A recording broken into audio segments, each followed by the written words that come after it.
Yeah, okay, so it's a Q&A panel, which means you provide the Q's and I provide the A's. What?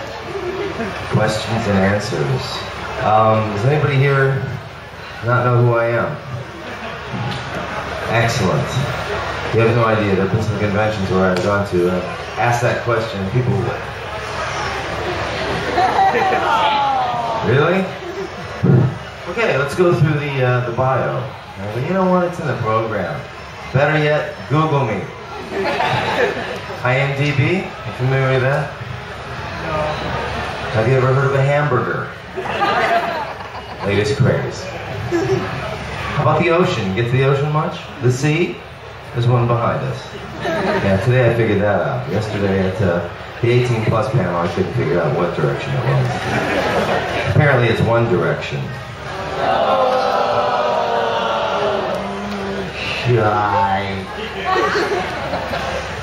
Anyway, what am I looking at? Yu-Gi-Oh! Why? Because it's there. What's happening? What's your name? I forget. Of course it is. Why wouldn't it be? Are you guys hot? Yeah, I know. I want to take this off. It was a good idea when I put it on in the hotel room. Hold on.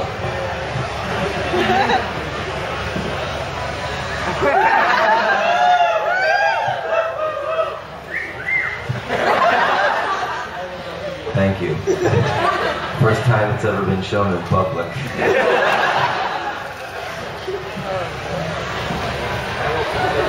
God, nature, and my mother would be proud. Yeah, so, you know, it's all on you. Throw it out there at me and I'll just spit it back. Yes.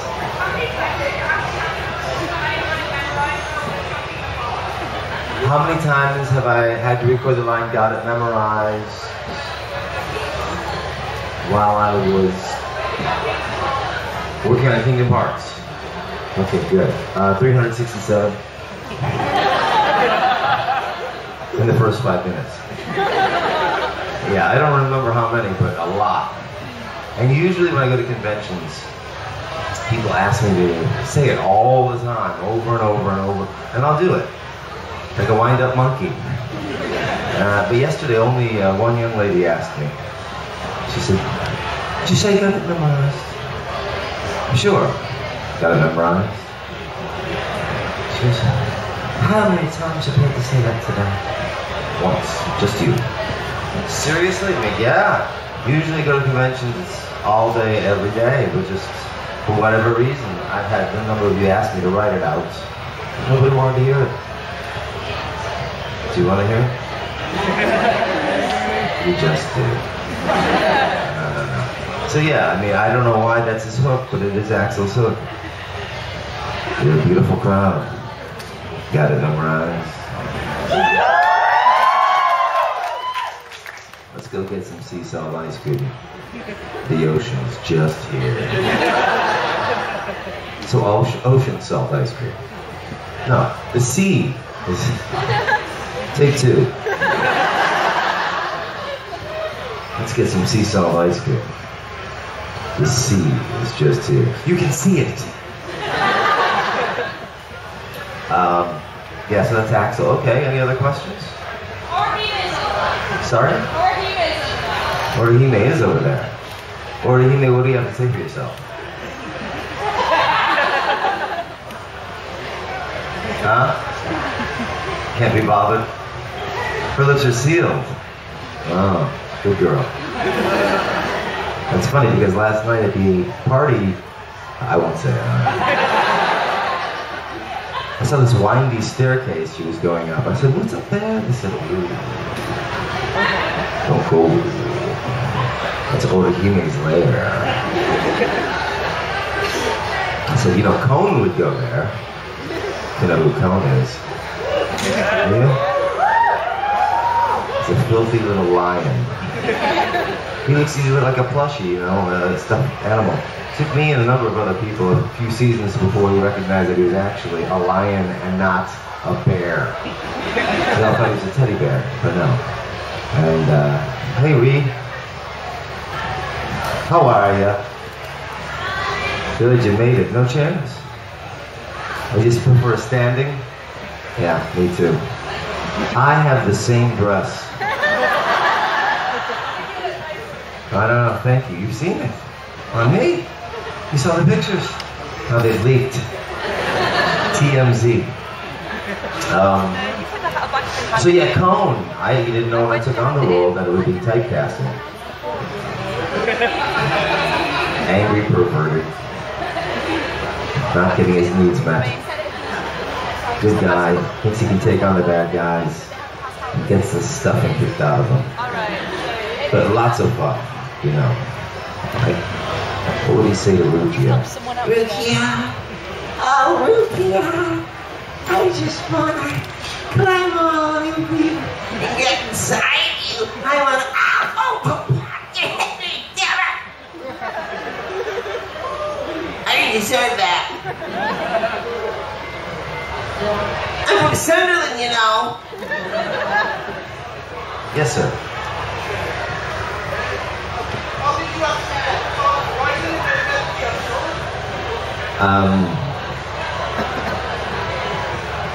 Is there anyone under 18 here?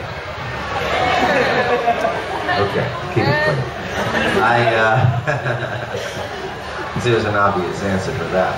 But the truth is I just auditioned for it, and I didn't know the Metal Gear series at the time.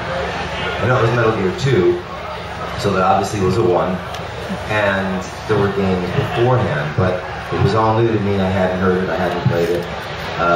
And there was a director named Chris Zimmerman, but there still is a director named Chris Zimmerman.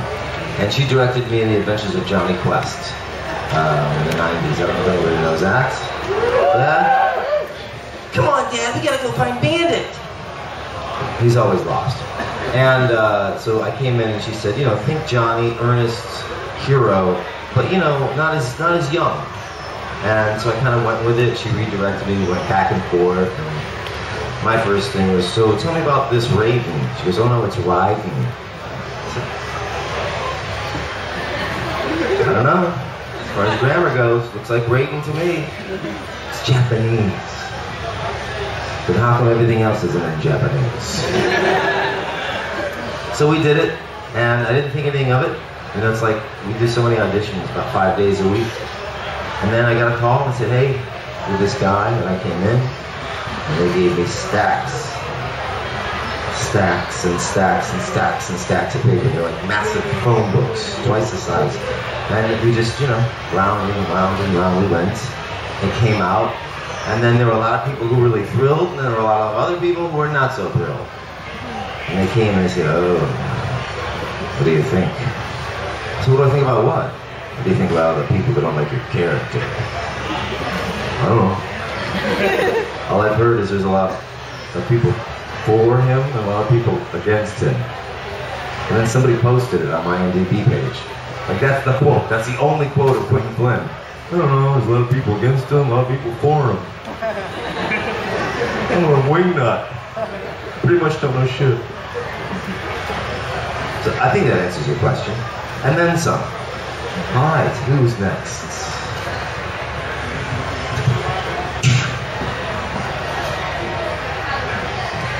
Oh, I can't hear you. Look at this. Let's see how long this goes before I pull the table down with me.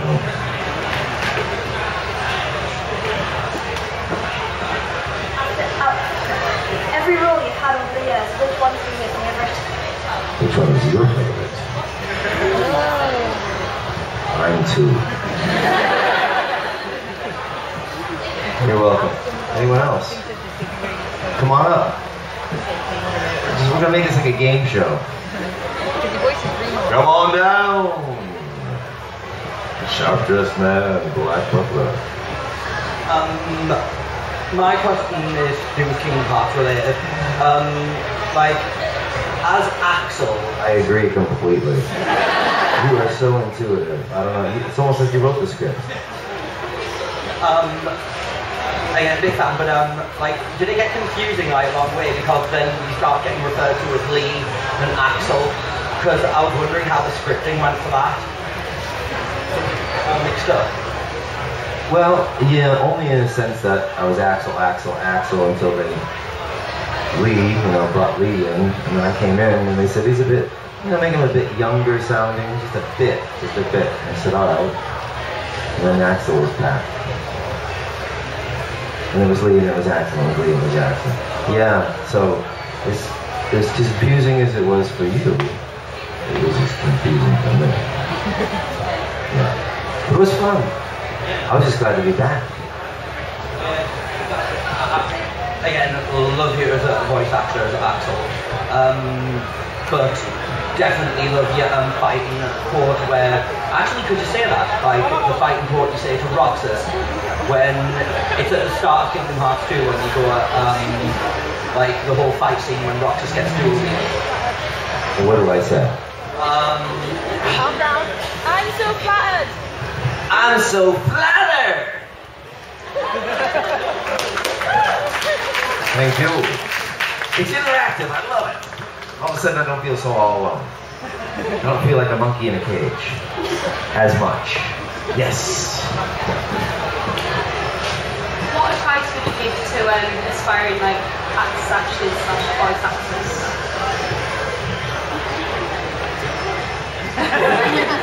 That's a good question. Well, I guess I would give you the same advice that I was given many years ago by another actor. And he had said to me, I've been acting. I did on stage when I was a kid. I had a band, and I just did impressions. I just kind of did whatever you would do if you want to do the arts. Before that, I used to draw and illustrate. And he just said to me, there you are with my dress again. Anyway, he said to me, whatever it is you want to do, go for it. And I said, well, at this time I was out of university. I studied radio, television, film, and theater. Now, I didn't go to a performing arts college, which a lot of people do. I really didn't know about it. I didn't know too much about it. And I'm sorry, am I interrupting your conversation? Somebody's lost something to dog. Well, let me help you. Who's lost what?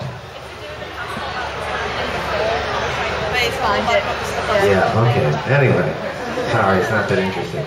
So the thing is, I don't mean to demean it, but really it's on and on. And he just said to me, he said, if this is what you want to do, you need to go where it is and pursue it. And so it was Los Angeles I was going to at the time. I could have gone to New York and LA were the major markets in America. Chicago was a secondary market at the time. We didn't know anything about Dallas and Funimation back then. I don't know how much it was going on with the anime world, but it wasn't as popular. And he said, go, have enough money to exist for a year while you pursue your dream, take some acting courses, pursue an agent, see how it feels to really be there, to really live there, and know whether or not you want to continue doing it. Or if you don't have the money to subsist, get a job. So that's it.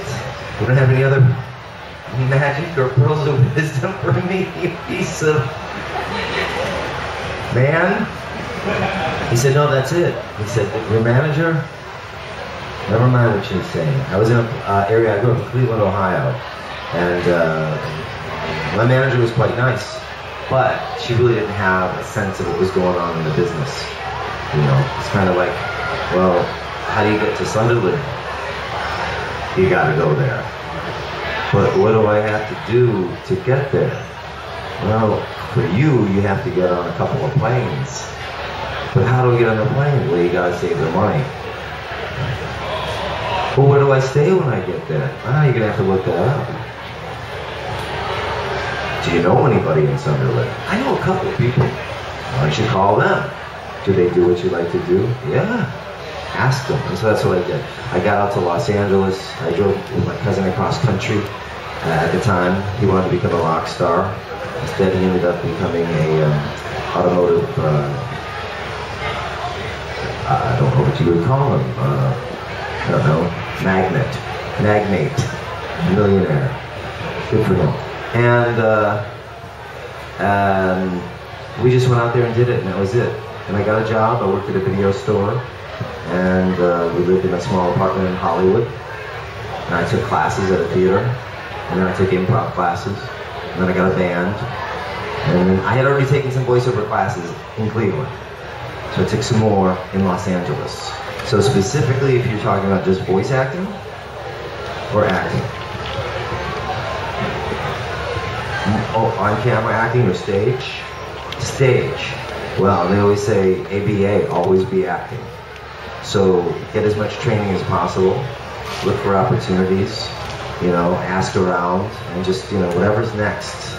You know, it feels right, do it. You know, and you know instinctively, you know, whether it's right or not.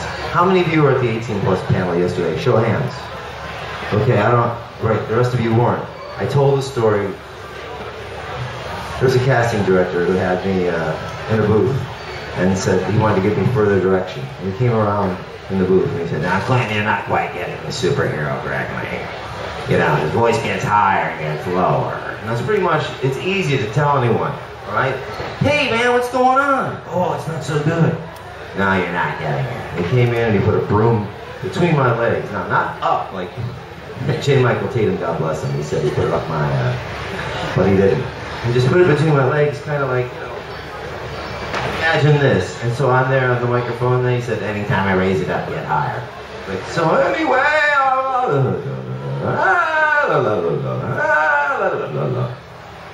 that's not good direction. If anyone suggests you do anything that unusual, check with someone else. Say no. That's the only bad direction and experience I've had in all my years of acting. I started as a kid and then all the way through, I'd say over 20 years of Hollywood show business. But I've just always taken the next right indicated step, like you. Like, what do I do next? Take a class. Where? What do you want to do? Improv. Go to that group. Okay, great. What else? I want to do drama. Go there. Okay, great. Somebody's doing a movie. What is it? Student film. Can I audition? Yes. Go there. What do I need? Headshot. Got it. So there really is no magic fix. You just got to do the next right indicated step. And you can do it from anywhere, especially these days with the internet. And in the old days, which isn't that long ago, all they wanted were black and white headshots. Which seems weird, right? But that's what they wanted. I remember at the time saying, "I gotta get color." "No, you will not have color. They want black and white." Why? So you can see what I don't look like in person? Made no sense. So that's the industry standard now. If anybody comes out with a black and white photo, they get upset. Otherwise, today it's considered art, which I like. "Yes, hi. How are you, honey? Thank you for the cookies. They served me well." She gave me some delicious cookies. Another question. Yes, you. There's a little theory going around in the Kingdom Hearts and Final Fantasy. I never did it. That, there's some kind of not relationship, some kind of relation between Reno and Axel, like they relate somehow, like brother, whatever. What's your idea on that theory? What's yours? I think it makes sense, but I'm not sure. It makes sense because they do look alike, but I'm not sure if they are or not. That's what I thought. Next question? No, I won't dismiss you like that. I've heard that before. It's a kind of a common thing. They say that Axel may be Lee's nobody. Have you heard that? You know that expression, yeah? So, and they have this theory because the two Japanese actors, the same Japanese actor plays Reno and Axel. The same American actor plays Reno and Axel. They both have red hair. They both look alike. Get it? It's conspiracy theory. I don't know where it began. But then I also play a character named Marcus Damon from Digimon Data Squad. Guess what? Red hair. He's a ginger. Oh.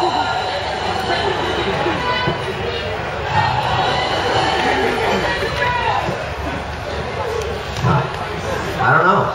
So whatever you make of it, you will.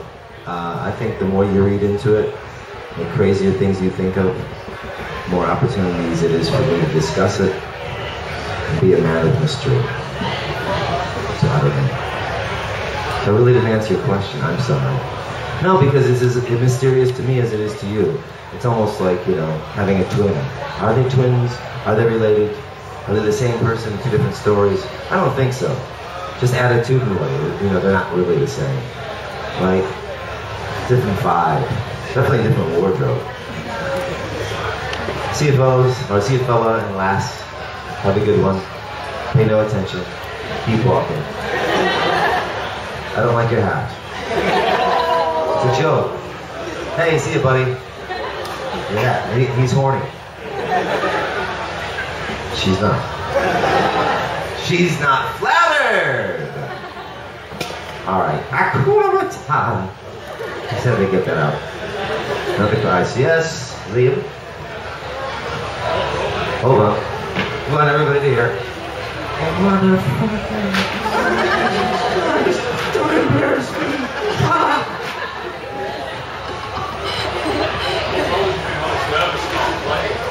This one. He asked me what role I've been most nervous about playing. It depends, really. Usually it's been whatever role I would say anytime in my acting career when I've had to do something new in a different style of acting, or something I haven't done in a long, long time. Like I'm very comfortable on stage because I do this a lot. I'm happy to talk to anyone and everyone.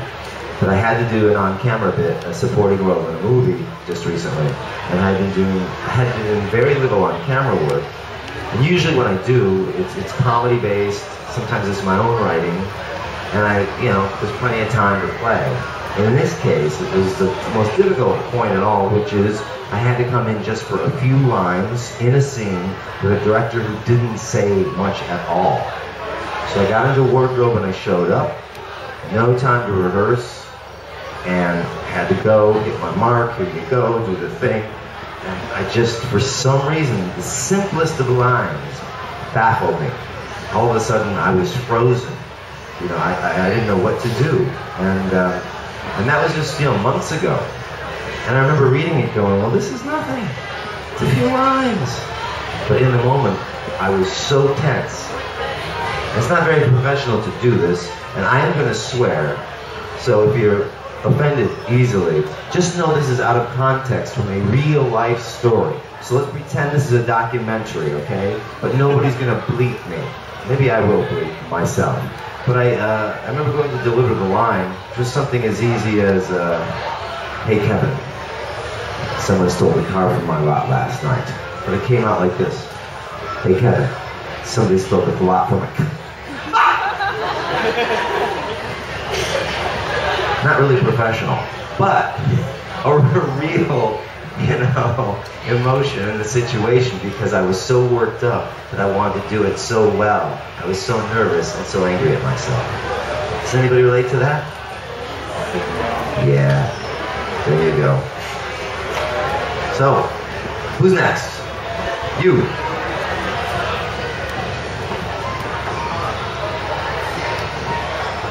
What's your opinion on acting characters? I think he's a handsome devil. He's a rogue. He's humorous. He's tough. He's sensitive. He's smart. And he's got great hair. And you?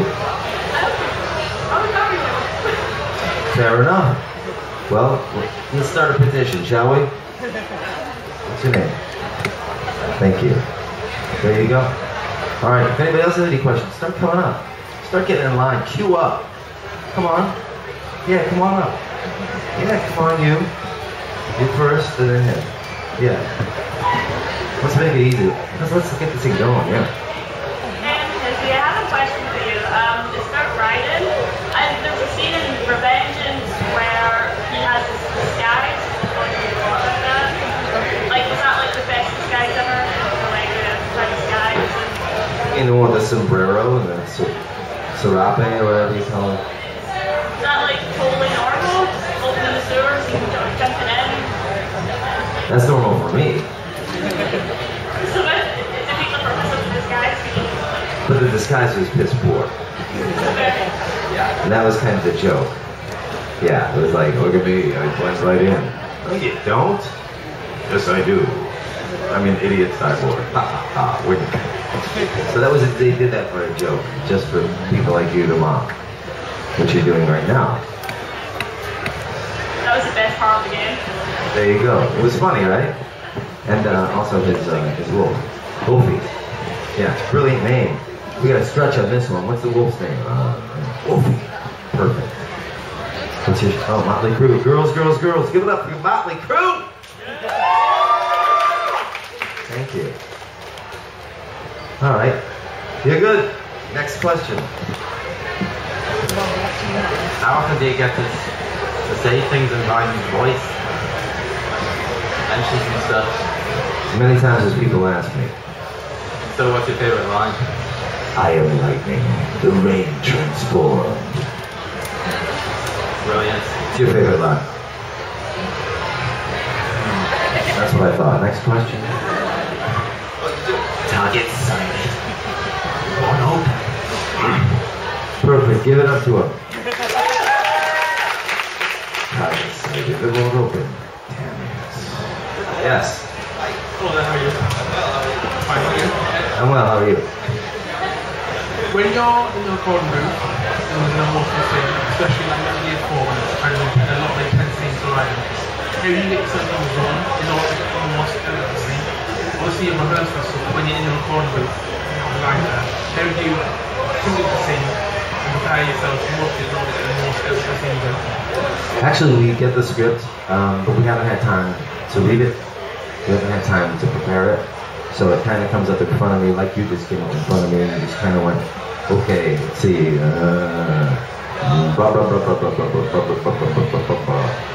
Tattooed arm, teeth, dragon, orange, and white top with black cape. Okay, ready? Yes. Tattooed dragon on arm with orange and white breastplate and black cape. Look out! Kind of like that. You're welcome. Thank you. So yeah, we have to kind of do it, you know what I mean? And on the fly. I mean, we will do a run through, you know, just like you would in a play, except we'll be recording like a page and a half. And then we go from there. Come on, bud. How are you? What's your name again? Good to see you. What's your name again? It's Carl. Oh, that's right, Carl. Carl Pilkington, ladies and gentlemen. He looks better with hair, doesn't he? What a handsome man. Yeah, it is you that does like improv comedy? Yeah. I was just wondering, like, do you have any like tips on actually like improving like the quality of jokes? No. But, like I said before, ABA, always be acting. The best way to improve your quality of jokes, if you want to do stand-up, is to either write more, you know, or do you want to do stand-up or improv comedy? I was actually hoping at some point in the future I would like to do like both. Okay, well, if you're going to do both, I always say the best thing is always, you know, take some classes. Definitely. Get into an improv group, get some teaching under your belt, same with stand-up. And it's great, you know, if there's somebody who's written a book, like in Los Angeles, there's a woman named Judy Carter. She wrote a book called The Comedy Bible. Not that there is one, but she claims it is. So I read it, I took her class, and it was a great jumping off point because it gave me the tools I needed to do what I wanted to do. Improv, same thing, there's lots of improv groups. I joined a couple of improv groups over time, they taught me the tools. Next thing you know, I'm up on a stage, I'm doing a showcase, eventually I'm doing shows, so that's it. So simply, I'd look it up, and again with the net, all you have to do is Google, put it in. Improv comedy troupe, stand-up comedy classes, and then take them and go for it. If that's your dream, go for it. Yeah, you got it, Carl. All right. Hi. My question was, one of my friends who's a big fan of your writing, he couldn't make it today. That's actually a statement. Well, yes, it's a statement. And I was wondering, could you give a shout out to him with in the line? What's his name? His name's Tony, and you know that part on like Revengeance where you go Jack the Ripper mode? Could you just like give a shout out like that to him? Be Jack the Ripper for Tony? Tony. How old is Tony? Is he a big guy? Is he massive? Tony. So he's a fan. Am I looking at him right now? Well, are you sure? Because when he sees this, he's going to see me seeing him. So I am looking at it. That's what acting's all about, people. Tony, I am right. You know that. I am lightning the rain transformed in you, Tony. I'm a minion. Get in line. Move to the side. Because now it's time for Jack to let her rip.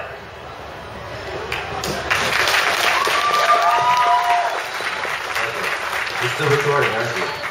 Hey, Tony, you stopped it? Alright. What's your name? Angela, pleasure. You should see your eyes. Take a look. Show the crowd your eyes. She is Satan's spawn, ladies and gentlemen. Stay away. I have a feeling if you touch her, you're going to melt. What's your name? Ellis. Alice? I've got kind of two questions, both based on Kingdom Hearts. When being in each game, do you ever get really confused from the plot line yourself? Just go, I don't even know what's happening anymore. That's happening right now. And are you hoping to do more for Axel and get more into his character? Say again? You're hoping to see more of Axel in future games? Yes. Yeah. Are you? Yeah. Alright, fair enough. Yeah. I don't know what else to say. Oh, what are you dressed as? My little pony. Yeah! Give it up. We'll give it up, huh? It's a great costume. Yeah, you're back. What's your name? Daniela. Has there been any roles that you've really, really wanted when you went for them you haven't gotten them? In hindsight, yeah. Because I did get to play Spider-Man in a video game, but I did want to play in the series. I didn't. That's all right. But in hindsight, I'll tell you a quick story. Imagine this if you will. We have to audition all the time, so we get all kinds of copy. They call them signs. And there's usually a picture of the character. So there's a picture of this character, and it's a sponge with arms, legs, a mouth, eyes, shorts, big feet. And you know where I'm going with this. Okay, and there's also another one with a picture of a starfish. Looks like a dopey starfish. So trust me, I've seen the best copy, and I've seen the worst, and this looks like the worst. So I'm looking at it. SpongeBob SquarePants? Who the hell came up with this? This is not only obvious, it's stupid. Who really cares about a sponge? A talking sponge? This is garbage. Seriously? His pal's a starfish, and he's fat and he's pink. This looks dumb. Alright, I'll do it. Next thing you know, it comes out. My actor friends and I are going, look at this. It's going to last maybe 6 episodes. 20 years later. My friend Tom Kenny's lining his pockets, you know. I'm putting my kids through school. Yes, you are, and then some. So that would be it. I would say, in hindsight, SpongeBob. You're welcome. What's your name? Sam. Got it memorized? I do. Do you? No. Excellent. Give it up for Sam. Oh, you have another question? So since we're in the UK and the fact that there's not that much like voice agents, where would you think I'd begin? Well, I don't know. I mean, I obviously London, right? Now, are there other major cities outside of London in England that you might consider that have either theater going on or other training for acting? Possibly university, college, yeah? That's what I would suggest. Yes, no, show of hands, yes. Does anybody have any? Where? Manchester. Okay, that's not too far. It's what, 3 hours away, maybe? 2.5 hours? About 2.5, 3 hours. There you go. Manchester. There's a start. What are you looking to do? How do you mean, like? Acting? Yeah. So look up Manchester. You know, look, voice acting workshops, voice acting classes. Start Google searching. Put in your area code, and it should show you what the closest thing is and go for it. Yeah. Thank you, Sam. Hand for Sam. And if you guys have any questions, feel free to get in line. And if you're starting to get upset that there are people in line, and it seems like I'm only paying attention to them and ignoring you, believe me, I'm not ignoring you. I'm feeling your aura right now. It feels amazing. stop looking at my ass. I was kind of wondering, the riding from Metal Gear Solid 2, how difficult was it to make that transition from that ride to Jack the Ripper in Revengeance? Oh yeah, the in between there was Metal Gear 4. It was, but it's like sort of like a drastic character change all the time. Yeah, well, from 2 to 4, right? And then 4 to Revengeance was similar, not too different. Yeah. So, you know, it's a very different riding scene with stuff, so it's sort of difficult to sort of, if you're attached to a character in any way, it's sort of difficult to see in the same Japanese riding. Yes. So, if any of you don't know, there's a character I play called Raiden in this Metal Gear series. And Metal Gear, when he came out, Raiden was this character, as I talked about earlier. He was kind of a young, earnest hero. He was a bit of a newbie, you know, kind of a freshman. You know, he was a young guy, you know, and he had to do whatever he had. Snake! Now, come on, let's go! We've managed to avoid drowning. He's like in there, right? That's about his range, vocally. Then, when they came back with Metal Gear Solid 4, they actually brought me in. They said, Quinton, we want you to audition for the part of Raiden. I said, I am Raiden. Oh, not this Raiden. So, it was a new, improved Raiden. So, they asked me to be a little heavier on the voice, and then when he has a dark side, they call him Jack the Ripper. And so, I just went for it as they do with all kinds of acting. You tell me what to do, I'll do it. I'll stand on my head and spit nickels if you want. And so I looked at the copy and just gave it to him. And I wanted darker, so I went darker. Lower, lower. Deeper, deeper. More angry, more angry. And so that was it, you know. And they kind of explained to me that at this point he was a world-weary, war-torn cyborg ninja. Who doesn't know how to play that? I can play that with 2 hands tied behind my back, a nipple on a bottle of Jack Daniels in my mouth, and a lollipop up my ass. Let's do it. So there you go. Cheers. Next. What's your name? Ryan, everybody. I was wondering, what is the most difficult role that you've ever had to prepare for? Being myself. It's the truth. I swear to God. Every other role is pretty simple because they give you, you know, what to do. You know, like if they said, for example, look at Ryan. Come here, come up on stage next to me. All right. Now they said, and this happens with on-camera auditions, maybe voiceover as well, but they say we're looking for a man. You know, he's kind of he's a bit rustic. You know, he might have a beard. You know, kind of a flannel look. You know, jeans. He's kind of he's a good-looking guy, but he's got a bit of grit about him. Kind of tough, soft-spoken. All right, just say. Hello, everyone. It's great to see you. You don't want to fuck with me.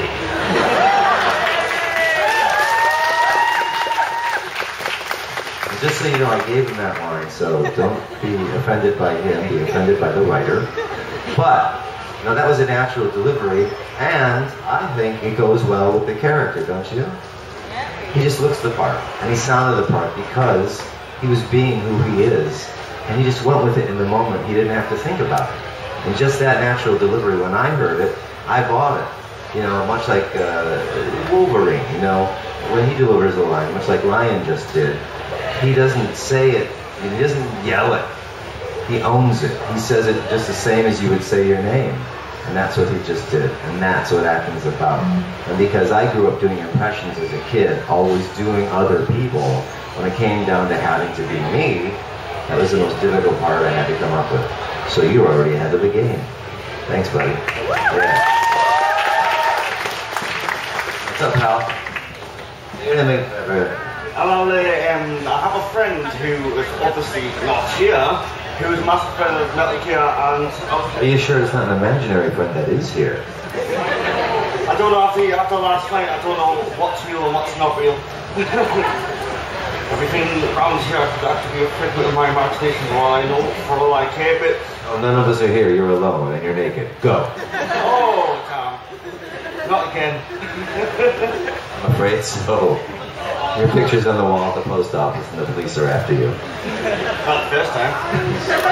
We all know that. Oh snap, I didn't know everyone was watching.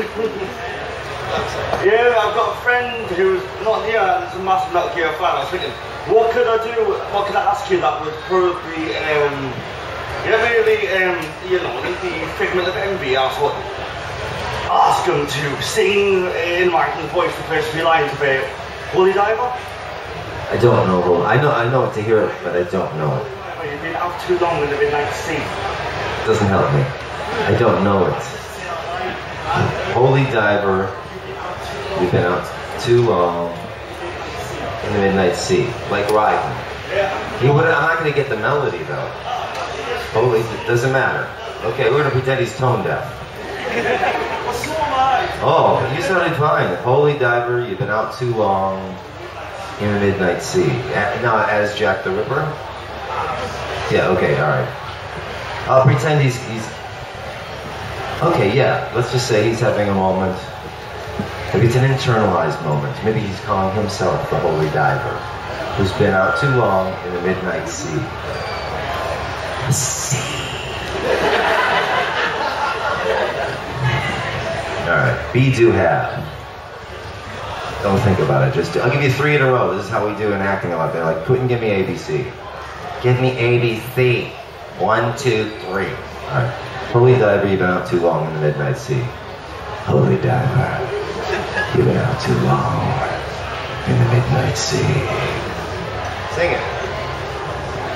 Holy Diver, you've been out too long in the midnight sea. Holy Diver, you've been out too long in the midnight sea! How's that? Now Dio's estate is going to come after me. Yeah.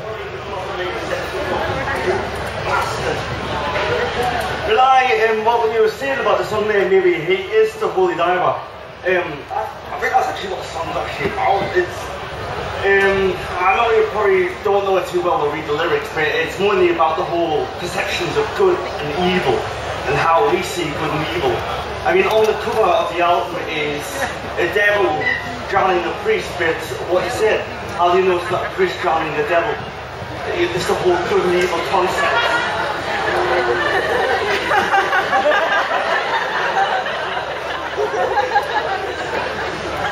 Yes. It's the whole good and evil thing and how it conflicts and how do we know what's good and what's really good, what's bad and what's really bad. Oh no, I wasn't actually, but yeah, no, it makes that probably cut off. I said really bad, so don't worry. That's good. So yeah, right? He's got a point. And I never thought of that before. Because whenever I saw a Dio album cover, I was like, oh my god, Satan. Ah! It looks like there's a little bit of good and bad. It's actually making you think. There you go. Well, you're a massive Dio fan. What's your name again? Andrew, everybody. Give it up for Andrew. The man who could scare a country back into church. You're right. What's your name, hon? Abby. Abby Normal?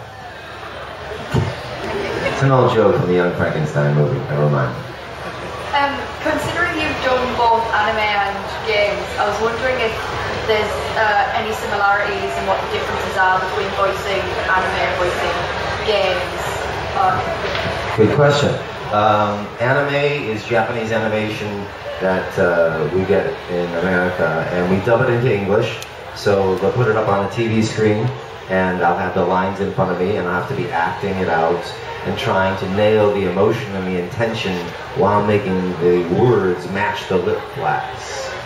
And video games usually are original text.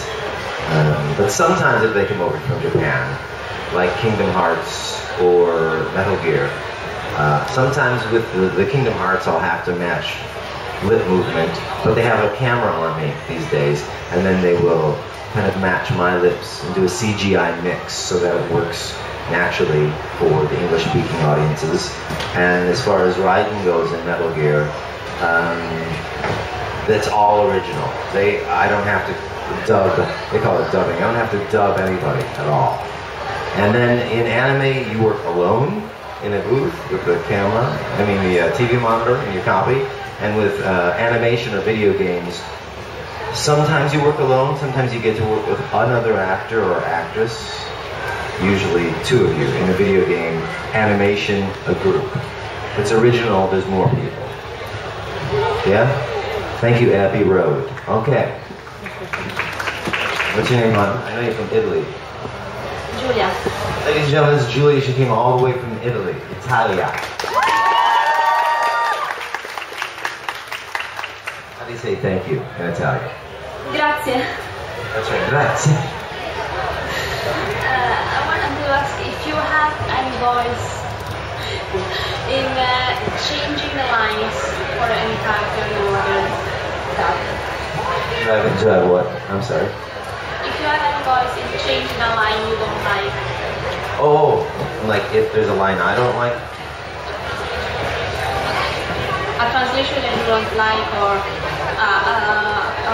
playing words that doesn't really work. Do you have any voice in changing it? It depends on the project and how comfortable I am with the director and the writer and producer. Sometimes, if I know the character very well and it's awkward, I may ask them, or I may say the line unintentionally, badly, and it comes out of my mouth very awkward. Let me see what your shirt says. I bet you thought this was a Dave Strider shirt. I don't know who Dave Strider is, but let's just say I was like, I bet you thought this was a Dave Strider shirt. I bet you thought this was a Dave Strider shirt. I'm like, I don't know, maybe we should change it. I'm like, yeah, can't we just say like,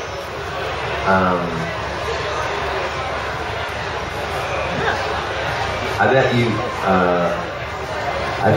thought this was a Dave Strider skirt, because actually he wears a kilt. Yeah, perfect, let's do that. So that would be a time when they might say yes. Or if it was backwards, like, I bet you thought this was Dave Strider on a bicycle. I don't know. I'm giving you terrible examples. I need shitty copy in front of me to be able to do this correctly. To answer your question, sometimes I have an input and sometimes I don't. And if they give me an opportunity, of course I speak up. Thank you, Miss Italia. Yes. And your name? Corey. Corey. What would be your best advice for developing really unique voices for characters? Well, I would say that do it the way I did it, which is I just listen to people and I imitate. Like say, listen, I just listen to you briefly and I maybe say, what would you say is your best, the way to imitate, come up with new voice characters? So I would just listen and I would like mimic, the best that I could. It's not perfect, but I do it, and you just kind of listen to people's cadence. But that's what I've been doing since I was a kid, and I would also watch other impressionists. I would do impressions of their impressions. I listen to cartoons, I do impressions of their cartoons. And that's the way I've always worked it. There may be other ways in which you can learn it if you look it up online, but that's what I do. It's just like, making fun. Like we all make fun of other people, right? Don't lie. Come on, you know. But, it's just like the nanny song, like, he did it, Mommy said blah, blah, blah, blah, blah. So I know it sounds terrible, but it's like making fun of people. It's like I had an Uncle Pete, from Ireland. Uncle Pete talked like this. He talked slowly and he used to drink a lot. So I just get into character as Uncle Pete and I think, well, You're making some bacon. He's a big pig. You can be a big pig too. Oi. What's your name? Ashley, give it up for her. I can be a big pig too. I'm doing an impression of her because I don't remember the song. I'm a big pig, you're a big pig, let's be a big pig too. I had some pig for breakfast. It was a delicious stew. Look at this. Okay, now we've kind of leveled the playing field. What would you like me to do? Impression of who? Cone, everybody. I want me to do an impression of Cone.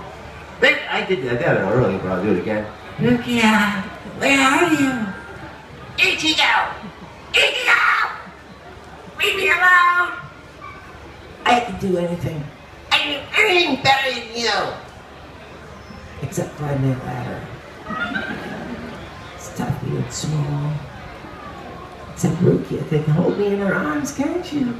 And I can suckle your breast like a newborn. Ow! Just a baby. Okay. What's next? Whoa, thank you! Young, he's a pain in the ass. When he gets older, he gets a little more confident. So, Haruka Sensei would say things to him like, Naruto, you've done a fine job. What do you say you and I go get some ramen? Or if he screwed up, he'd say something like, Naruto, Naruto, Naruto!